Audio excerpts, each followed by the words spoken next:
आपण बघत आहात AKP न्यूज मराठी. आपला आवाज आपली ताकद. सबस्क्राइब करा, शेअर करा, लाईक करा.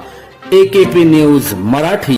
नाशिक जिल्ह्यातील सिन्नर पोलीस ठाणे हद्दीतील सिन्नर शिर्डी महामार्गावर शंकरनगर परिसरात HP पेट्रोल पंपावर उभे असलेले 12 टायर ट्रकचे 200 लिटर डिझेल व कॅबिनमध्ये ठेवलेले 35,000 रुपये रोख असा एकूण 50,000 रुपये किमतीचा मुद्देमाल अज्ञात इसमाने चोरून नेला असल्याची सिन्नर पोलीस ठाण्यात नोंदविण्यात आला होता.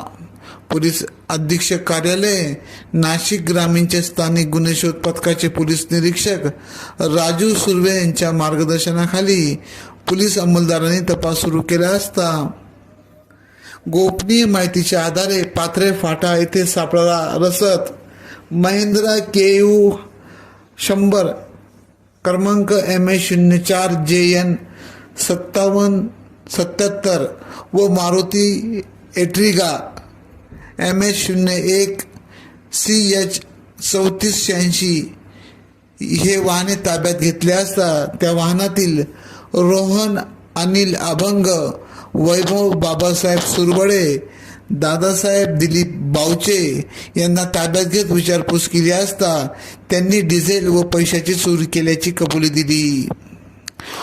मोबाईल, कार व रोख रक्कम असा 12,58,500 रुपयाचा मुद्देमाल हस्तगत करण्यात आला. त्यांचे साथीदार समाधान देवीदास राठोड, सचिन देवीदास राणे यांचा शोध पोलीस घेत आहे.